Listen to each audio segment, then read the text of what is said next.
कथा श्रुतिरतः कर्णोक्षिसम्प्रेक्षते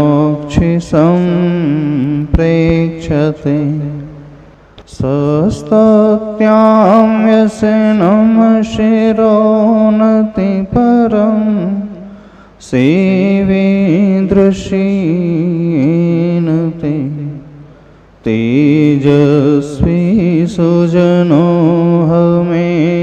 सुकृति तेनैव तेजः पते तेनैव तेजः पते।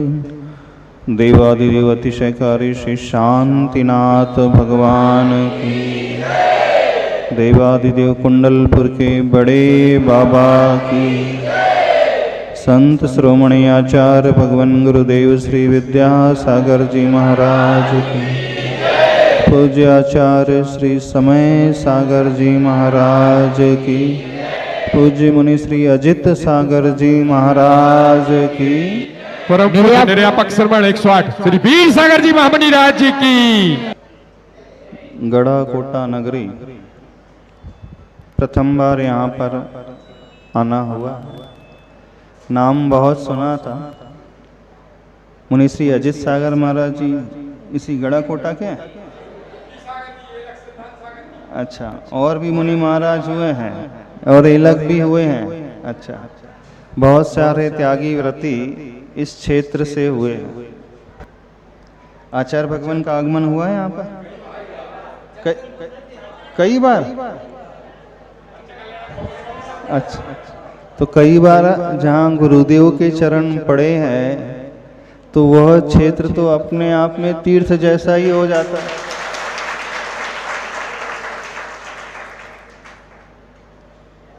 एक तीर्थ वह होता है जो अचल होता है, वह तीर्थ जो बनता है वहाँ पर जिन बिंब की स्थापना होती है, जिनालय चैत्यालय होते हैं, उसके कारण उसकी प्रसिद्धि तीर्थों से होती है। कुछ देवों पुनीत अतिशय जब घट जाते हैं तो वह अतिशयकारी तीर्थ की संज्ञा पा जाता है। लेकिन एक दूसरे प्रकार के भी तीर्थ होते हैं जहाँ श्री जी की प्रतिमा तो नहीं होती है लेकिन महापुरुषों के चरण पावन और पवित्र हो जाते हैं, उसके कारण भी इसकी प्रसिद्धि है। और दूसरा, आचार्य भगवान का आगमन न जाने कितने बार हुआ है तो वैसे भी तीर्थ हो गया है। और जहाँ से मुनिराज आदि निकले हों तो वह धरा अपने आप में पवित्र धरा मानी जाती है। यहाँ की धरा पवित्र तो है। अब लोग कैसे हैं यहाँ के, बतलाइए। लोग बहुत अच्छे हैं, अपने मुंह से अपनी तारीफ कर रहे हैं। अच्छे लोगों की पहचान कैसे होती है, थोड़ा सा ये भी बता दीजिए। जब आप ये कह रहे हैं कि यहाँ के लोग बहुत अच्छे और पवित्र हैं तो उनकी आइडेंटिटी हम कैसे समझें कि लोग पवित्र हैं, लोग बड़े अच्छे हैं? कुछ पहचान होती है कि नहीं होती? क्या पहचान है? एक अपनी पहचान और बता दो। गुरुओं का सानिध्य मिलता है, बस इतनी ही पहचान है। यह तो गुरुओं की कारण हो गई। पहचान तो अपनी होना चाहिए। आचार्य भगवान ने एक हाइकू लिखा है, अपनी पहचान तो अपनी ही पहचान होती है। हम दूसरों के नाम से जाने जाएं अथवा दुनिया हमारे नाम से जानी जाए, किसमें महत्ता होती है? आपकी पहचान आपके माता पिता से है, सबकी पहचान किससे है? उनके पेरेंट्स से। अच्छा, यहाँ कितने लोग ऐसे हैं उनके द्वारा उनके पेरेंट्स की पहचान है? कोई है ऐसा व्यक्ति? जिस व्यक्ति के द्वारा उसके माता पिता जाने जाते हैं, जिस व्यक्ति के कार्यों के द्वारा वह भूमि पहचानी जाती है, जिस व्यक्ति की महानता से वह क्षेत्र पवित्र हो जाता है, जिस व्यक्ति की जीवन शैली से सारी दुनिया उसे नहीं जानती, वो जहाँ जन्मा है उसे भी पहचानने लगती है। सदलगा जानते हो आप लोग? सदलगा कैसा स्थान है? बहुत पवित्र स्थान। क्यों सदलगा ने पहचान इस दुनिया में पाई है? बताओ। एक ऐसी महान हस्ती वहां पर पैदा हुई जिसे दुनिया आचार्य गुरुवर विद्यासागर महाराज जी के नाम से जानती है। तो उनके जन्म लेने से इस देश के नक्शे में, दुनिया के नक्शे में सदलगा का नाम आने लगा। बहुत सारे लोग, जैन ही नहीं अजैन लोग भी सर्च करते हैं। इस देश के प्रधानमंत्री नरेंद्र मोदी जी वह भी सर्च करते हैं। पॉलिटिकल लीडर्स वह भी खोजते हैं। बड़े बड़े श्रेष्ठी लोग, बड़े बड़े फिलोसोफर लोग, बड़े बड़े दार्शनिक लोग और जो कुछ अच्छे कार्य करते हैं, जिन्हें दुनिया नेता के रूप में और एक धार्मिक नेता के रूप में जानते हैं, वह भी ये खोजने की कोशिश कर। आचार्य ज्ञान सागर से हुई है। किसकी पहचान किससे हुई है? आचार्य ज्ञान सागर जी से गुरुदेव विद्यासागर जी की पहचान नहीं हुई। गुरुदेव विद्यासागर जी के माध्यम से आचार्य ज्ञान सागर की ख्याति दुनिया में फैली है। आचार्य श्री ने अपना जीवन जैसा जिया है, उनकी त्याग तपस्या जैसी थी, उनकी साधना, उनकी निष्प्रहता, उनका जीवन जीने का जो तरीका, उस प्रकार के मूल गुण पालने की जो शैली थी, जितनी प्रसिद्धि आचार्य भगवान की थी, और उनकी प्रसिद्धि के बदौलत किसे पहचान मिली? आचार्य ज्ञान सागर महाराज जी को। अच्छा, एक प्रश्न और पूछ लेते हैं। अभी वर्तमान में आचार्य कौन है? समय सागर महाराज जी। तो आचार्य समय सागर जी के कारण गुरु विद्यासागर जी को पहचान मिली कि आचार्य श्री विद्यासागर जी के कारण समय सागर जी को पहचान मिली? अब देखना, एक ऐसी मध्यम कड़ी है आचार्य गुरुदेव विद्यासागर जी, जो अपने गुरु को भी पहचान दिला रहे हैं और अपने शिष्य को भी पहचान दिलाते हैं। अपने माता पिता को भी पहचान दिलाने वाले आचार्य गुरुवर विद्यासागर महाराज जी, और जहां उनका जन्म हुआ उस भूमि को पहचान दिलाने वाले कौन थे? आचार्य गुरु विद्यासागर महाराज जी। और वर्तमान में इतना बड़ा संघ, इतने सारे मुनिराज, इतनी सारी आरिकाएं पूरे देश में विचरण कर रहे हैं, जहां तहां जाकर के साधना कर रहे हैं, चातुर्मास कर रहे हैं, उनको पहचान दिलाने वाले कौन? आचार्य गुरुवर विद्यासागर जी। और कई कई मंदिर को पहचान दिलाने वाले कौन? कई क्षेत्रों को पहचान दिलाने वाले कौन?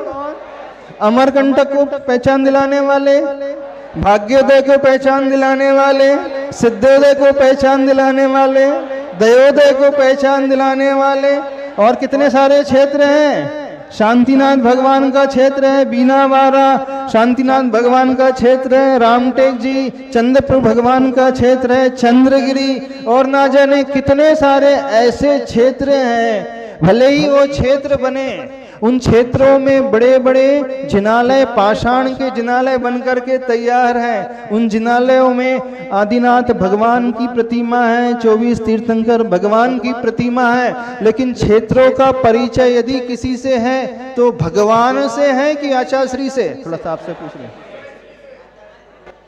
आचार्य श्री से कि भगवान से? हाँ, बीनावारा का परिचय आचार्य श्री से कि शांतिनाथ भगवान से? कुंडलपुर का परिचय बड़े बाबा से कि छोटे बाबा से? बताओ किससे? बड़े बाबा से कि छोटे बाबा से? बड़े बाबा से। सोच करके बोलो। आज इस पूरे देश में कुंडलपुर का नाम लिया जाता है, तरह भांति भांति के लोग आते हैं, दुनिया के हर क्षेत्र से कुंडलपुर में बड़े बाबा के दर्शन करने के लिए आते हैं। तो बड़े बाबा के कारण पहचान मिली है कुंडलपुर को कि छोटे बाबा के कारण?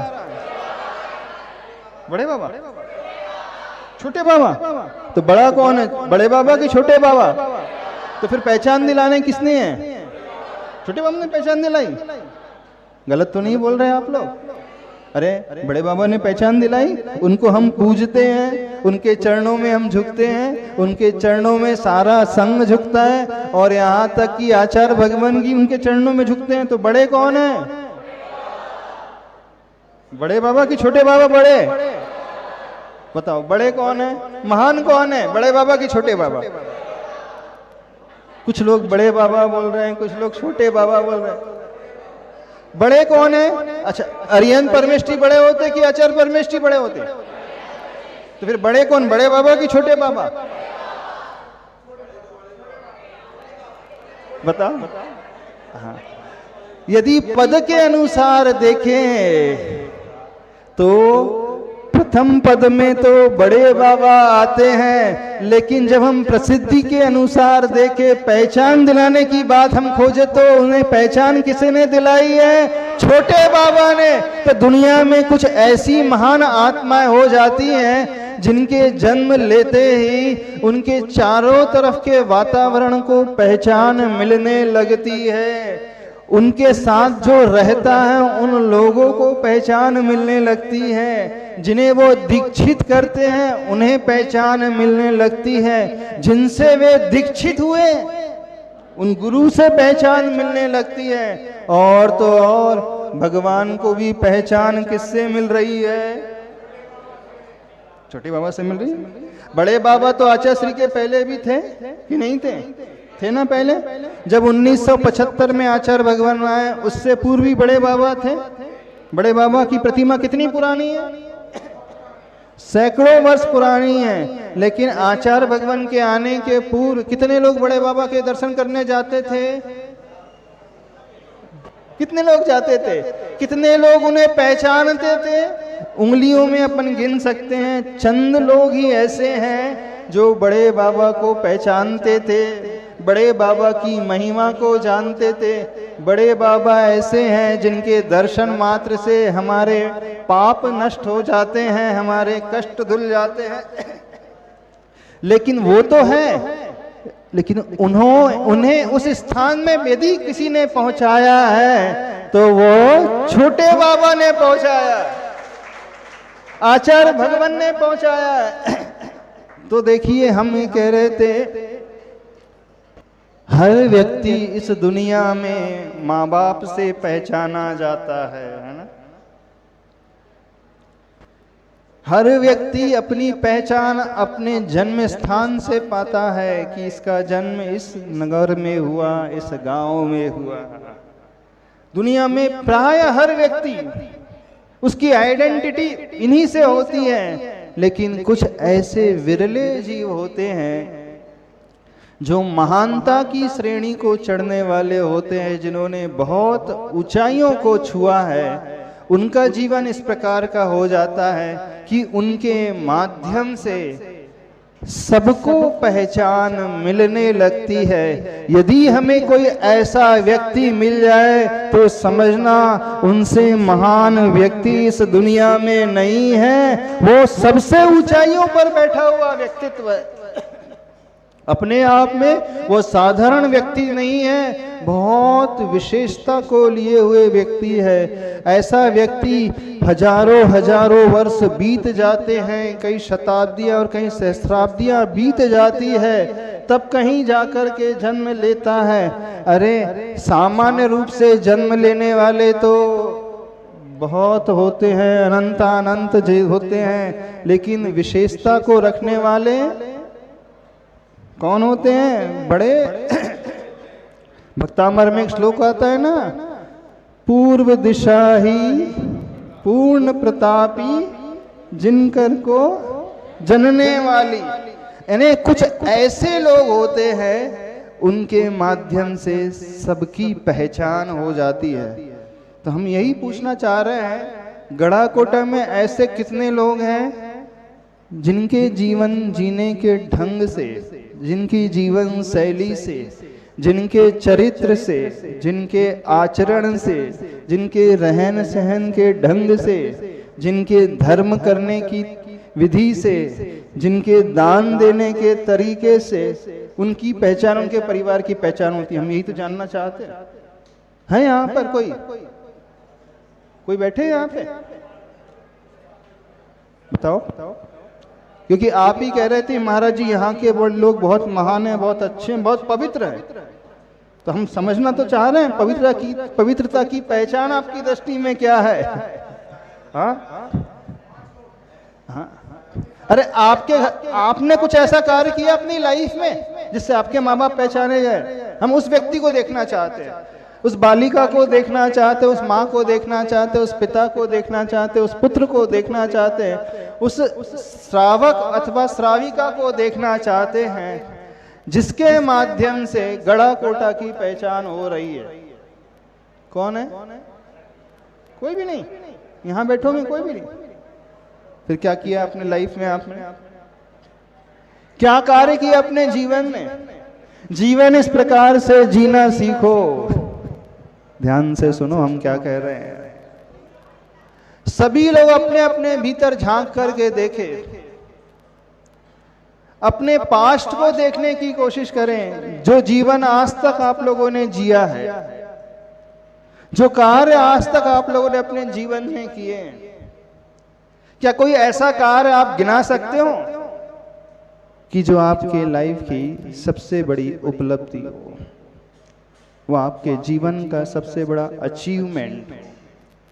उस अचीवमेंट से आपको कुछ अलग ही फील होता है, आपका स्वाभिमान बढ़ने लगता है, जागृत होने लगता है, जिसे सोच करके, जिसे देख करके ये आप अंदर ही अंदर खुशियों से भरने लगते हैं।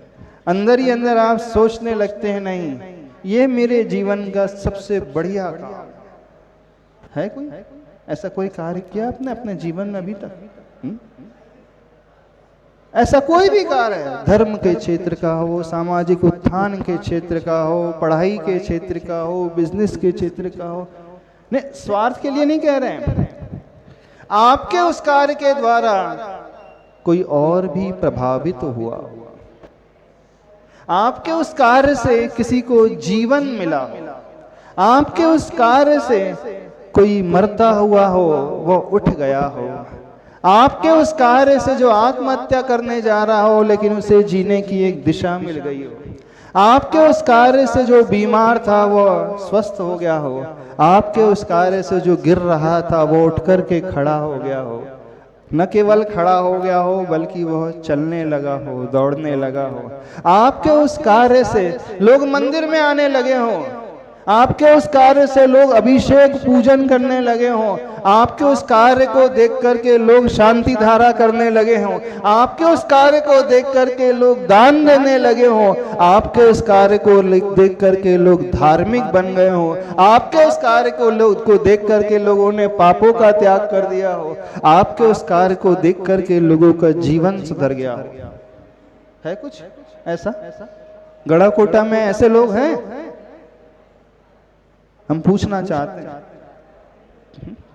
अपने लिए तो हर कोई जी लेता है, अपने परिवार के लिए तो हर कोई जी लेता है। महत्ता तो तब है जब आप परिवार से आगे निकल करके किसी और के लिए आप जीना सीखो। क्यों हम आचार्य भगवान को इतना महान मान रहे हैं? क्यों आचार्य भगवान ने सारी दुनिया में अपने गुरु को पहचान दिलाई, आचार्य भगवान ने सारी दुनिया में अपने शिष्यों को पहचान दिलाई, आचार्य भगवान ने इस दुनिया में अपने माता पिता को पहचान दिलाई, अरे आचार्य भगवान ने अपने जीवन में उस भूमि को पहचान दिलाई। जहां जहां आचार्य भगवान गए, आचार्य भगवान के चरण रखने से वो गांव पवित्र हो गया। जैसे आप कहते गड़ाकोटा पवित्र हो गया, आचार्य भगवान के जाने से वो भूमि, वहां की चरण रज जो है, वहां की जो धूली है वो पावन बन गई, वहां की माटी जो है लोग अपने सिर पर लगाने लगते। क्यों ऐसा हुआ? क्या आचार्य भगवान ने अपने जीवन में किया और क्या आप लोग और हम लोग अपने जीवन में कर रहे हैं? आपसे पूछना चाहते हैं, बता सकते हो? नहीं बता सकते? यदि हमने जीवन में अपने जीते जी ऐसा कोई कार्य नहीं किया तो समझना हमारा जीवन व्यर्थ चला गया। उसकी कोई वैल्यू नहीं, इसकी कोई कीमत नहीं, उससे कोई फर्क नहीं पड़ता। क्यों आचार्य भगवान की जयकारा सारी दुनिया लगाती? क्यों आप लोग आचार्य भगवान की जयकारा लगाते हो? क्यों आप लोग हमेशा भावना भाते थे कि आचार्य भगवान हमारे गांव में आना चाहिए, आचार्य भगवान इस मंदिर में आना चाहिए, आचार्य भगवान इस पवित्र भूमि में आना चाहिए? क्यों ऐसी भावना भाते? कभी ये सोचने की कोशिश की? जयकारा लगाना बड़ा आसान होता है, मुही तो चलाना और क्या करना है, आसान होता है क्या? पूजा करना भी बड़ा आसान होता है। हमने जिनवाणी खोली और पूजा करना शुरू कर दिया। आचार्य श्री जी के चरणों में हम झुका रहे अपना माथा। उसमें कौन सी बड़ी बात हो गई? कोई बड़ी बात हो गई? कोई बड़ी बात नहीं। पाठशाला के बच्चे भी पूजा कर लेते, करते हो ना? आचार्य श्री की पूजा करते हैं ना? पाठशाला की जो शिक्षिका हैं वो भी पूजा करती हैं कि नहीं? उसमें कौन सी बड़ी बात हो गई? हमें यह सोचना चाहिए कि हम क्यों आचार्य भगवान का जयकारा लगा रहे हैं। सारी दुनिया आचार्य भगवान को कोई याद कर रही है। आज हर व्यक्ति क्यों दुखी है? संघ का हर साधु, हर शिष्य, हर मुनि, हर आर्यिका, हर एलक छुल्लक, ब्रह्मचारी ब्रह्मचारिणी, त्यागी व्रती, क्यों अंदर से एकदम टूटा हुआ है? क्यों अंदर से बहुत दुखी हो रहा है? दुनिया में लाखों लोग आते हैं, चले जाते हैं, ना तो हमें उनके आने से फर्क पड़ता है और ना ही उनके जाने से कोई अंतर पड़ता है। फर्क पड़ता है? इस भारत देश में प्रतिदिन कितने बच्चों का जन्म होता है? डेली? हाँ, इस देश में डेली कितने बच्चों का जन्म होता होगा एवरेज? नहीं पता। इस देश की जनसंख्या डेली कितनी बढ़ रही है? स्टैटिक्स खोल करके देख लेना, तुरंत आपको पता चल जाएगा। प्रतिदिन इतने बच्चे इस देश में जन्मते हैं। कितने लोगों का मरण इस देश में रोज होता होगा? हजारों की संख्या में बच्चे पैदा भी होते हैं और हजारों की संख्या में लोगों का मरण भी होता है। ठीक है, आप कह सकते हैं कि महाराज जी देश बहुत बड़ा है, इतने सारे राज्य, इतने सारे शहर हैं, नगर हैं, गांव हैं, हम कहां कहां तक किस किस का ख्याल करें, किस किस के बारे में सोचें जिन्हें हम जानते ही नहीं, जिन्हें हम पहचानते ही नहीं है, जिस भूमि पे हम कभी गए नहीं है, वहां कौन आ रहा है कौन जा रहा है उससे हमें कोई नहीं फर्क पड़ता है। लेकिन चलो आप अपने ही समाज की बात ले लो। इस जैन समाज में न जाने कितने लोग रोज पैदा होते होंगे और कितने लोग रोज इस दुनिया से विदा भी हो जाते होंगे। आपको फर्क पड़ता है? कोई फर्क पड़ता नहीं? पड़ता ना? कि पड़ता है? नहीं पड़ता। जहां तक हम समझते किसी को कोई फर्क नहीं पड़ता, क्योंकि जैन समाज देश में फैली हुई है, क्योंकि आप हर एक को नहीं पहचानते। चलो अब गड़ा कोटा की ले लेते हैं। कितने लोग रोज गड़ा कोटा में जैन समाज में पैदा होते होंगे? कितने बच्चे आते होंगे रोज? समझ एवरेज 1 2 3 4। अच्छा, कितने लोग ऊपर जाते होंगे महीने में? 1 2। अच्छा, आपकी समाज में किसी का मरण हो जाता है, किसी घर में कोई गमी हो जाती है, कोई दादाजी चले गए, कोई दादी माँ चले गई, किसी दादाजी के इस दुनिया से जाने से, दादी के जाने से आपको फर्क पड़ता है? अब थोड़ा सा हम दायरा छोटा करते जा रहे हैं, सीमित। फर्क पड़ता है? अधिकांश लोगों को कोई फर्क नहीं पड़ता। हाँ, फर्क उन्हें पड़ता है जो जिस घर के होंगे। उन घर के भी सारे सदस्यों को फर्क नहीं पड़ता होगा कि पड़ता है? हाँ, फर्क पड़ता है। कुछ लोग दुखी होते हैं, कुछ लोग खुशियां मनाते हैं, है ना? किसी के जाने से कुछ लोग दुखी होते होंगे और घर के कुछ लोग, कुछ सदस्य ऐसे भी होते होंगे जो खुश होते, प्रसन्न होते होंगे कि नहीं? होते होंगे। अरे इतने वर्षों से बैठे बैठे खा रहे थे, कुछ कर ही नहीं रहे थे, पाप के अलावा कुछ करते ही नहीं थे, तो चलो एक पापी और कम हो गया समाज से। ऐसा क्या सोचते हो? हम क्या कहने की कोशिश कर रहे हैं? आपकी समाज में ऐसे बहुत सारे घर होंगे, ऐसे बहुत सारे परिवार होंगे जिन परिवार में यदि कोई गमी हो जाए तो भी आपको कोई अंतर नहीं पड़ता है। नहीं पड़ती। आपके इस दुनिया से जाने से समाज के किसी व्यक्ति की आंखों में आंसू भी नहीं आते होंगे। हाँ, फॉर्मेलिटी कर लेते होंगे, वो बात अलग है। शमशान घाट में जाकर के थोड़ा सा उदास हो जाते होंगे। 13वीं के दिन अथवा तिया के दिन थोड़ा बहुत शोक सभा जब होती है तो क्या करते हो? 2 शब्द बोल लेते हैं। अंदर से बोलते कि बोलना पड़ता है? शोक सभा में समाज के अध्यक्ष हैं, मंत्री है, कुछ बोलते हैं ना यहाँ पे भी? तो हृदय से बोलते हो कि अब कमेटी में है तो बोलना ही पड़ेगा, ऐसा है? हाँ? कई परिवार ऐसे होंगे, कई व्यक्ति ऐसे होंगे जिनके जाने पर अध्यक्ष मंत्री भी ये सोचते होंगे, चलो रन कुछ नहीं, बैठ जाओ। अध्यक्ष मंत्री भी ये सोचते होंगे अब बोलने की इच्छा तो थी नहीं, और चूंकि अध्यक्ष हैं, मंत्री हैं, अब नहीं बोलेंगे तो अच्छा नहीं लगेगा, समाज क्या सोचेगी। इस कारण आपको पता था सब तो व्यसनी था वो, कोई भी ऐसा दुर्गुण बाकी नहीं था जो वो उसके भीतर नहीं था। जब उसकी भी शोक सभा होती है तो अध्यक्ष महोदय क्या बोलते हैं? क्या बोलते हैं? कौन कौन बैठे हैं यहाँ पे अध्यक्ष? हाँ, थोड़ा बोलना माइक से, क्या बोलते हो? खड़े होके बोल दो, खड़े होके बोल दो, घबराओ नहीं कुछ नहीं। अरे जो है सो है, उसमें क्या है? बोल, माइक से बोलना था, खड़े होके बोल दो, जो है सो है बोल दो। क्या बोलना पड़ता? कुछ लोगों के जाने पे निश्चित तौर पर दुख होता है। नहीं, पापी से पापी व्यक्ति, सप्त व्यसनी यदि जाता है तो शोक सभा में क्या बोलते हो आप? ठीक आदमी थे, बहुत अच्छे आदमी थे, और ठीक आदमी अपने पीछे भरा पूरा परिवार छोड़ गए। अच्छा, बहुत अच्छे आदमी थे, और कुछ ठीक आदमी थे, कुछ ऐसे होते महाराज जी। अरे होते नहीं है, आप बोलते कि हम ये पूछना चाहते हैं, सप्त व्यसनी के जाने के पश्चात आपकी बात क्या होती है? बोलने की इच्छा तो नहीं होती महाराज जी, लेकिन बोलना पड़ता है। बोलना पड़ता है, एक सभ्यता है, समाज की एक मर्यादा है, इस कारण बोलना पड़ता है।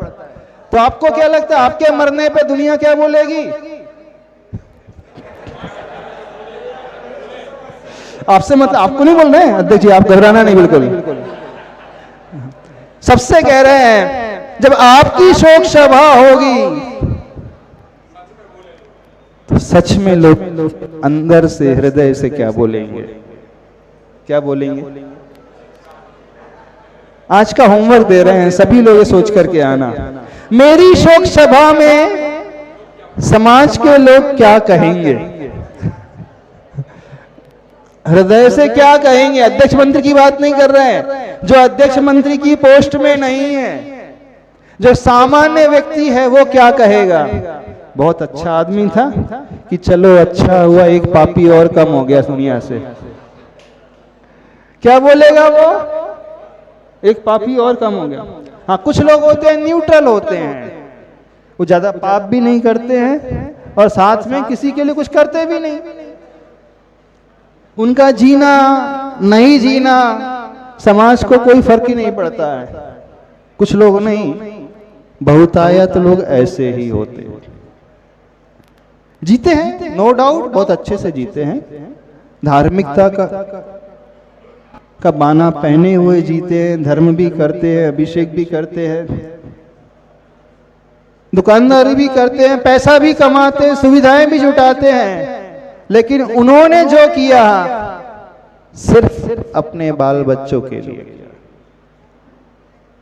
उससे समाज को कोई लाभ नहीं हुआ, कुछ नहीं मिला। हाँ, वो पापी भी नहीं था, उसने नुकसान भी किसी का नहीं किया, किसी को आघात भी नहीं पहुंचाया, किसी के बारे में बुरा कहा भी नहीं, बुरा सोचा भी नहीं, लेकिन कुछ ऐसा कार्य भी नहीं किया जिससे समाज उसे याद कर सके।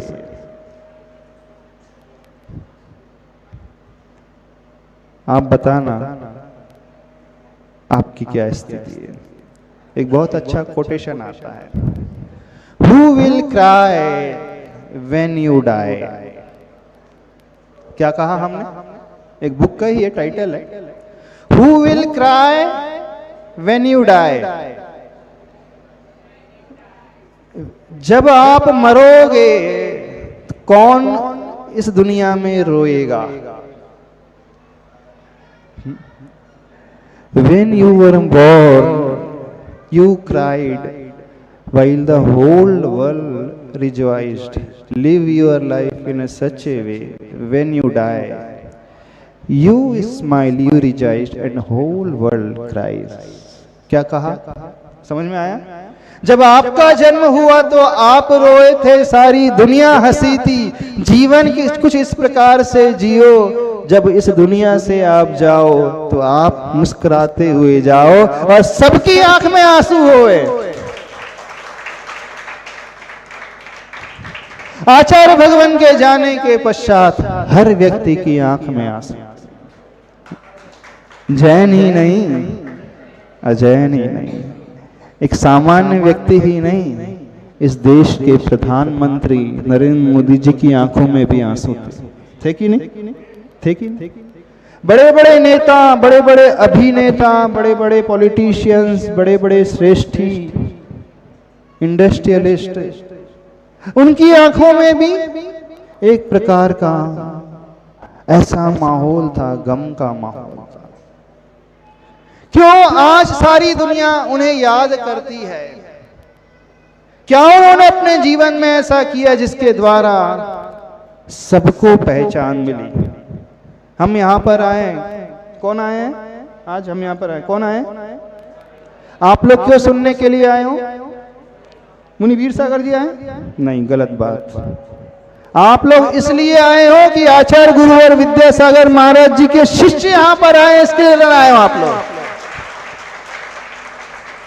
ध्यान से सुनना, बहुत सारे मुनि हैं इस देश में, बहुत सारे मुनि आते भी हैं यहाँ गढ़ा कोटा में, चले भी जाते होंगे, होता होगा कि नहीं? बहुत सारी आरिका आती भी होंगी, चली भी जाती होंगी, बहुत सारे त्यागी व्रती आते भी होंगे और चले भी जाते होंगे। कुछ लोग आते होंगे, अध्यक्ष जी को घर घर जाना पड़ता होगा, चौका लगा लेना कल, हाँ 5 का संग आया है, तीनी के नाम मिल रहे हैं, भैया तुम भी लगा लेना, फोन करके बोलना पड़ता है कि नहीं? बोलना पड़ता है। और ज्यादा लंबे रुक जाए तो 3 से 2 पे आ जाती है संख्या, फिर घर घर जाके नॉक करना पड़ता होगा। पगड़ी की इज्जत का सवाल। क्या बोलते हैं? क्या बोलते हैं? क्यों सेठ जी, क्या नाम है आपका? हेमंत जी है, ऐसे ही है ना? गलत तो नहीं कह रहे? कहाँ की हम बात कर रहे हैं? बुंदेलखंडी। कहाँ की बात कर रहे हैं? गढ़ा कोटा की। गलत कह रहे तो बता देना। नहीं, हमारे हम पहली बार है, हमें पता नहीं है, फिर भी अंदाज से हमने बोल दिया। गलत कह रहे तो बता दो। गलत है? नहीं। लेकिन आचार्य भगवान जहां जाते थे जंगल में चले जाते थे और 45 डिग्री टेम्परेचर, और तो और रुकने का स्थान नहीं, कमरा भी नहीं, टेंट लगा करके चौके लगाने वालों की भीड़। और यहाँ पर गांव में साधु आ जाए, गांव में त्यागी व्रती आ जाए तो अध्यक्ष जी को घर घर जाकर के खटखटाना पड़ता है, भैया लगा लेना। सही बोल रहे? दुखती रथ पे हाथ तो नहीं रख दिया आपका? आप भी सोच रहे होंगे महाराज जी पहले दिन है, हमारे नगर की प्रशंसा तो आप कर ही नहीं रहे। समझने की कोशिश करो, एक वो व्यक्ति जब वो रहते तो सारी दुनिया उनके पीछे भागती, जंगल में चले जाते तो मंगल हो जाता है, एकांत में वीरान में जाते हैं तो वहां भीड़ टूटी नहीं पड़ती है, समाई नहीं पड़ती है। और कुछ लोग ऐसे होते हैं जिनके लिए बुलाना पड़ता है, बोल बोल करके बुलावा भी आ जाता है, ऊपर से तो भी बुलाना पड़ता है, बुलाना पड़ता है। कुछ तो समाज की इज्जत रख लो। बस वह दिन निर्धारित करता है कि हमने जीवन में क्या किया। तो बताइए, जब आप इस दुनिया से जाओगे कितने लोगों की आंखों में आंसू होंगे? अध्यक्ष जी आपसे शुरुआत कर लेते हैं। मंत्री जी कौन है यहाँ के? सेठ जी, हाँ और कितने लोग हैं? ये तो नाम हम ले रहे हैं, सामान्य से सबसे कह रहे हैं। कितने लोगों के आंखों में आंसू होंगे? जब आप इस दुनिया में आए थे, आप अकेले रो रहे थे, लेकिन हर एक व्यक्ति की आंखों में हर्ष के आंसू थे, हर एक व्यक्ति के चेहरे पे मुस्कुराहट थी, हर एक व्यक्ति के चेहरे पे हंसी थी। चलो हमारे घर में, खासकर घर में हर व्यक्ति मुस्कुराता है, हंसता है कि एक अच्छे बालक का जन्म हुआ, एक बच्ची का जन्म हुआ। जब आप इस दुनिया से जाओगे तो कितने लोगों के चेहरों में हंसी होगी और कितने लोगों के चेहरों में आंसू होंगे। यदि दुनिया में अधिक लोगों के चेहरों में, आंखों में आंसू आ रहे हैं तो समझना वो व्यक्ति सामान्य व्यक्ति नहीं है, वो व्यक्ति विशेष व्यक्ति है, वह व्यक्ति महानता को छूने वाला व्यक्ति है। वह व्यक्ति कभी अपने लिए नहीं जिया, उस व्यक्ति का जीवन सारी दुनिया के लिए था, उस व्यक्ति का जीवन समाज के लिए था, उस व्यक्ति का जीवन गरीब के लिए था, उस व्यक्ति का जीवन पीड़ितों के लिए था, उस व्यक्ति का जीवन जो भी उसके संकट में, जो भी उनके निकटता में आता, सन्निधि में आता, उसके लिए था। तो जीवन कुछ इस प्रकार से जीना सीखो, पहचान इस प्रकार से बनाना सीखो।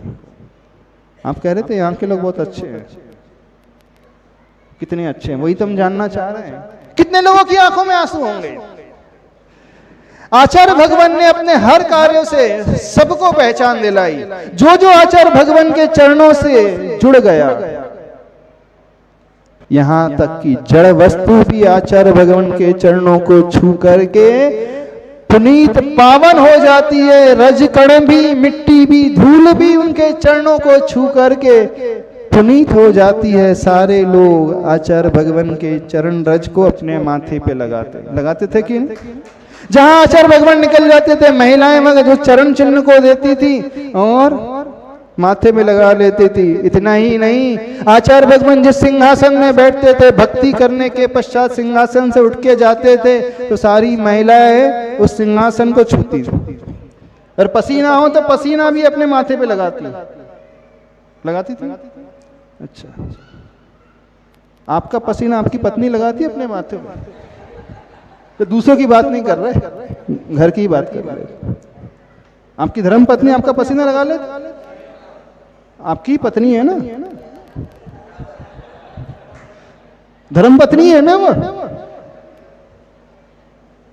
अच्छा, आप जिस जल से स्नान करते हैं वो जल निर्मलम निर्मलीकरणम पवित्रम पापनाश पति गंधोदकम वंदे। कोई पति ऐसे बैठे, कोई भी पति ऐसा बैठा हो, बड़ा धर्मात्मा, इतनी सारी धर्म पत्नियां बैठी हैं, कभी अपने पति के स्नान किए जल को माथे पे लगाते हैं? क्यों नहीं लगाते? अच्छा, कितनी बेटियां अपने पिता के जल को स्नान किए जल को माथे पे लगाती हैं? पिताजी ने स्नान किया हो और उसी पानी से नहा लेते होंगे, आप इस माथे में लगाने तो उससे नहा भी लेते हैं। क्या करते हो? तुरंत कहां अलग करते हो? कहां अलग करते हो? नाली में फेंकते हो, नाली में फेंकते हो ना। किसका पानी? पिता का, पति का, बेटे का, सबका।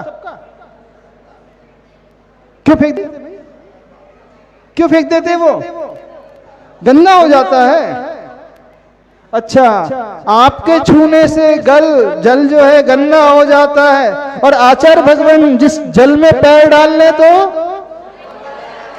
गंदोदक हो जाता।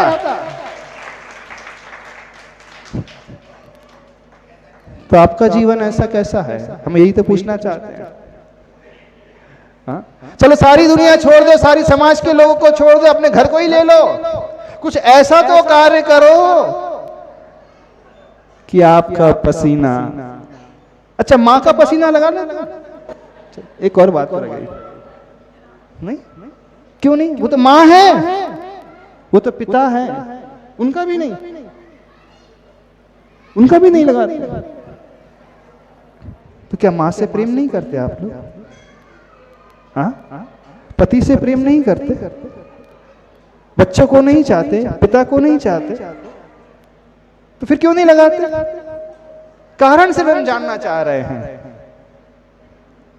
और आचार्य भगवान जहां चरण रख दे उस माटी को भी व्यक्ति माथे पर लगाता है। और तो और अभी आचार्य भगवान नहीं है, आचार्य भगवान के सिंहासन को कुंडलपुर में जाकर के देखना, कई लोग उसे भी ढोक देते हैं, अभी भी उसे छूते हैं।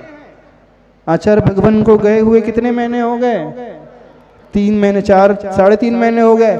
और कब आचार्य भगवान उस सिंहासन पर बैठे होंगे? वर्षों पहले बैठे होंगे, फिर भी उस सिंहासन को ढोक दे रहे हैं, ढोक नहीं दे रहे हैं, हाथ लगाते हैं। और वहां पे जो भी रज कण हो उसे भी माथे पे लगा लेते हो, जबकि उन्हें गए इतना समय हो चुका है।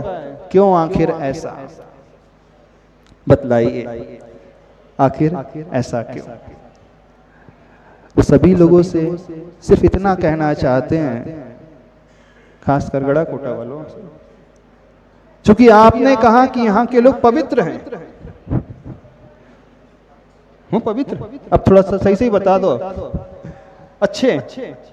कितने अच्छे, कितने पवित्र हो? कितने अच्छे पवित्र मानते हो अपने आप को? बताओ तो सही। हम आपकी पोल तो नहीं खोल रहे? पोल खोल रहे हैं क्या? जीवन इस प्रकार से जीना सीखो। जीवन में कुछ ऐसे कार्य करना सीखो कि आपके रहते रहते और आपके जाने के बाद भी दुनिया हमें भूल ही ना पाए। वो जितना भूलने की कोशिश करे उतना ही हम उन्हें याद आते चले जाएं। वो जितना दूर जाने की कोशिश करे उतने ही हम उनके निकट पहुंचते चले जाएं। वो जितना ही हृदय से निकालने की कोशिश करे, मन से हटाने की कोशिश करे, उतने ही हम उनके हृदय में समाते चले जाएं, मन में बैठते चले जाएं। तो समझना जीवन आपने जिया है, तो समझना जीवन में आपने कुछ किया है, तो समझना फिर आपके द्वारा आपके परिवार को पहचान मिलेगी, आपके द्वारा आपकी समाज को पहचान मिलेगी, आपके द्वारा आपके राष्ट्र को पहचान मिलेगी, आपके द्वारा आपके धर्म को पहचान मिलेगी, आपके द्वारा इस मानव जाति को पहचान मिलेगी। पर आप लोग तो कैसे हो? कितनों को पहचान मिलती है? एक को भी पहचान नहीं मिलती है। हर व्यक्ति अपनी पहचान दिलाने के लिए किसी और को ढूंढता है। हर बेटा माता पिता को खोजता है कि मैं इन माता पिता की संतान हूं। ये ऐसी खोजते हैं। सोचने की कोशिश करो, कुछ तो ऐसा कार्य करो अपनी लाइफ में जिससे आपके माता पिता कह सके कि नहीं, मैं उनके माँ बाप, मैं उनका पिता हूं। वो मेरा बेटा नहीं है, वो क्या कहें कि मैं उसका पिता हूं। वो मेरी बेटी नहीं, मैं उसकी मां हूं। कुछ ऐसा अचीवमेंट जीवन में लाना सीखो, कुछ ऐसी उपलब्धि जीवन में पाना सीखो, कुछ ऐसे कार्य अपने जीवन में करना सीखो कि दुनिया के लोग तरसे आपसे जुड़ने के लिए, दुनिया के लोग तरसे आपके निकट आने के लिए, दुनिया के लोग सौभाग्यशाली समझे जब आपसे उनका नाम जुड़ने लगे। दुनिया के लोग अपने आप को माने नहीं, मैं उनके साथ उठता बैठता हूं, मैं उनके घर में आता जाता हूं, वो मुझसे बात करते हैं, वो मुझे देखते हैं, वो मुझे चाहते हैं, तब तो मानना जीवन में कुछ अचीवमेंट है। तो आपकी शोक सभा कैसी होगी? सबसे पूछ रहे हैं, कैसी होगी शोक सभा? अध्यक्ष जी को मजबूरन कहना पड़ेगा, बड़े अच्छे आदमी थे, चले गए।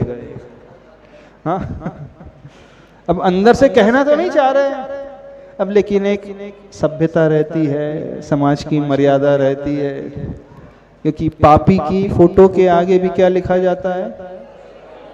स्वर्गीय फलाना चंद पुण्यतिथि। जबकि आपको मालूम था नरक ही गया होगा, ये 1 नंबर का था। इवन उसकी माँ भी जानती है, उसकी पत्नी भी जानती है, उसका बेटा भी जानता है, कि कहां गए होंगे मर के, कहां गए होंगे मर के, ये व्यक्ति मर के कहां गया होगा? नार की फलाना चंद कोई लिखा है, देखा आपने किसी की फोटो के आगे लिखा है नार की फलाना चंद, उनकी पुण्यतिथि किसी के आगे नहीं लिखा। सबकी फोटो में क्या लिखा रहता है? स्वर्गीय। वो तो लिखना पड़ता है, एक लिखना पड़ता है और एक हृदय से वो लिखे, खुश होकर के, प्रसन्न होकर के। तो बतलाइए, हर मां से पूछ रहे हैं, आपने अपने जीवन में ऐसा कोई काम किया है? कोई काम नहीं किया। यदि ऐसा काम, एक भी काम नहीं किया, तो हमारा जन्म लेना व्यर्थ, बिल्कुल व्यर्थ। देवगुरु शास्त्र का समागम मिलने के पश्चात भी, उनके उपदेश देने के पश्चात भी, उनकी शिक्षा देने के पश्चात भी, यदि हम जीवन में इतना बदलाव नहीं ले करके आ पा रहे हैं, फिर क्या जीना? ऐसा जीना तो किसका होता है जानते हो? किसका होता है? पशुओं का। तो हम कौन सी सभा में बैठे हैं? धर्म सभा में। किसे संबोधन हम कर रहे हैं? आपसे पूछ ले रहे हैं, हम किसे संबोधन कर रहे हैं? धर्म श्री, हाँ क्या बोलते हैं? धर्म प्रेमी बंधु, ऐसा ऐसे ही मनुष्य जाति को संबोधन कर रहे हैं कि किसी और जाति को संबोधन कर रहे हैं? मनुष्य जाति पक्का। अपने अपने भीतर झांक करके देखो, झांक करके देखो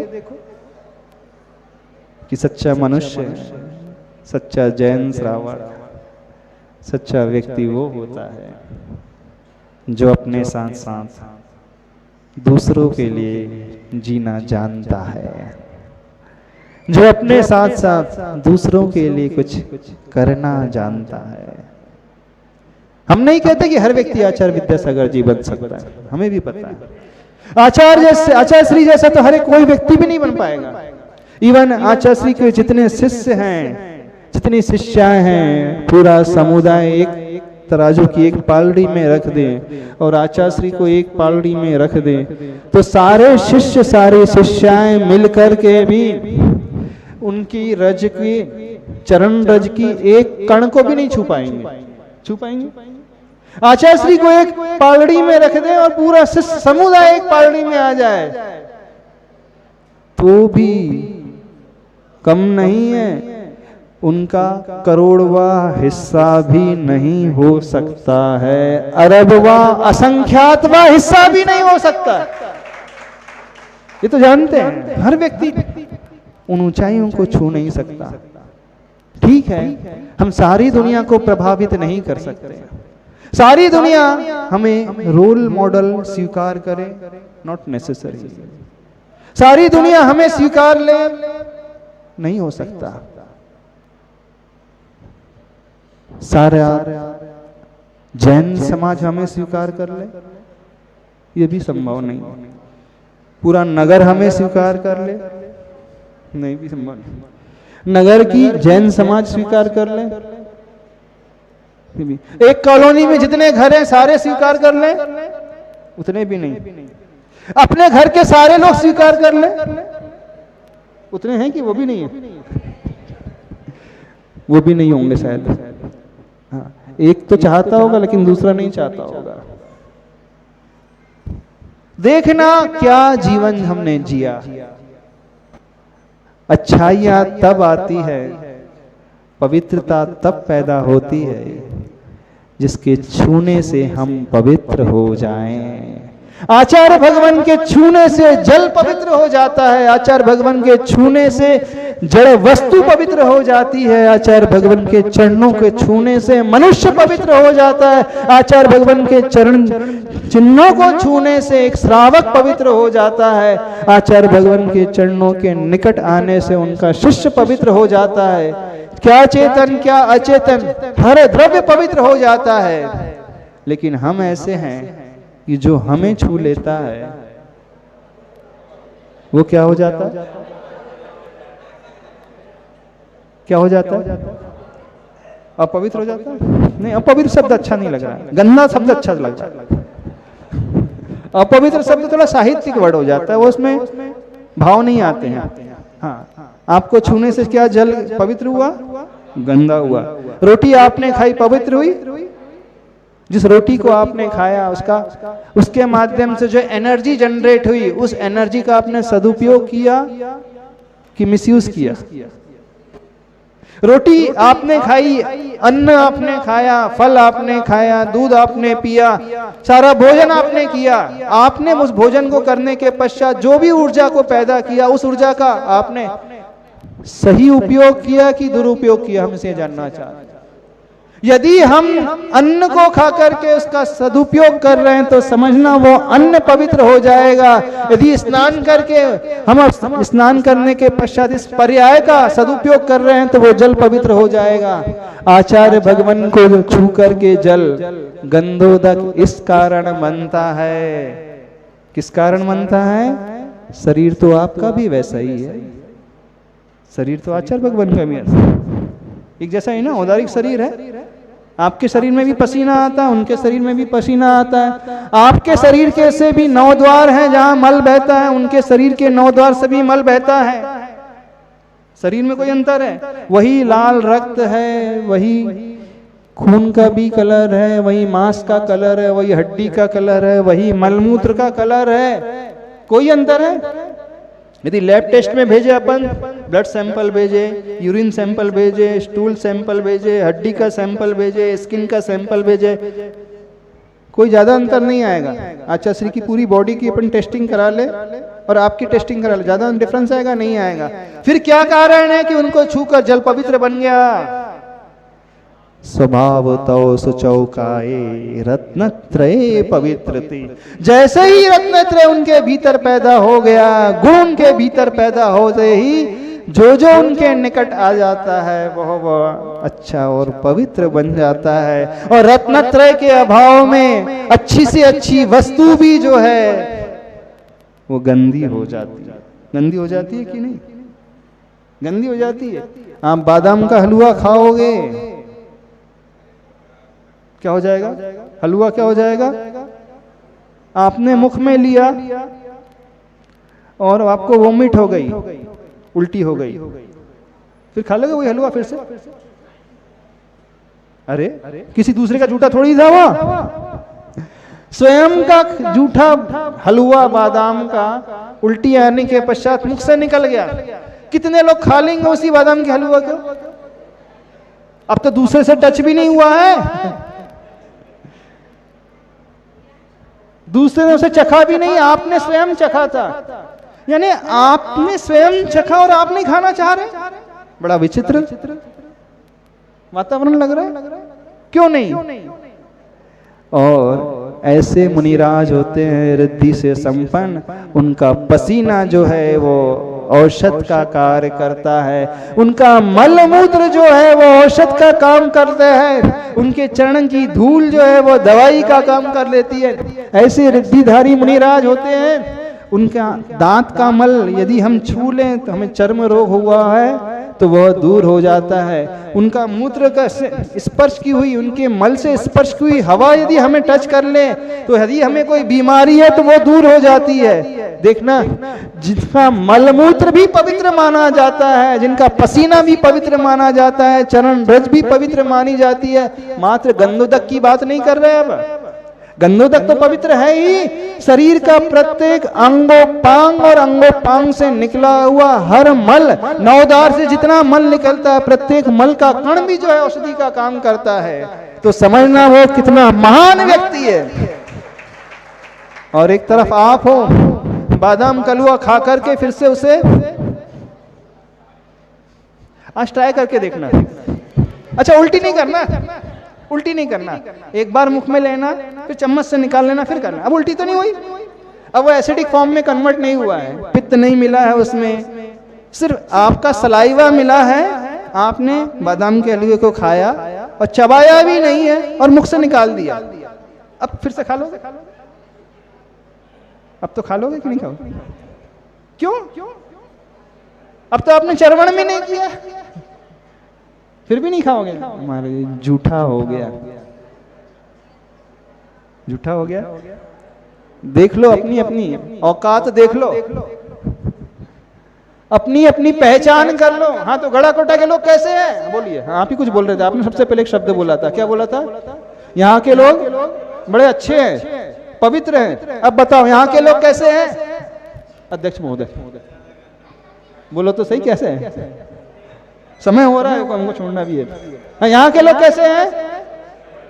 अच्छे हैं, फिर भी मानने को तैयार नहीं है अपनी धारणा को। नहीं, हम भी कह रहे हैं कि यहाँ के लोग अच्छे हैं। हर व्यक्ति अच्छा हो सकता है बशर्ते वह जीवन में कुछ ऐसा कार्य करे कि उसके कार्य के द्वारा किसी अन्य का जीवन बदल जाए, तब मानना हमने अच्छाइयों को अंगीकार किया है। नहीं है तो एक मल का पिटारा है ये शरीर, नहीं है तो अपने लिए स्वार्थ के लिए जीवन जिया है। जीना सीखना है तो किससे सीखना?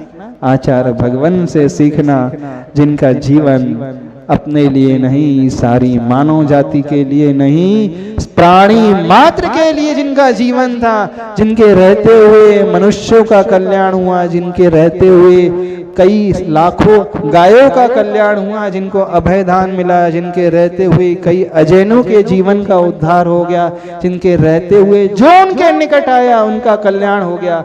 हम उतना नहीं अपने आप को ऊपर उठा सकते हैं, तो कम से कम इतना तो ऊपर उठा ही ले, 4 लोग ही हमसे प्रभावित हो जाए।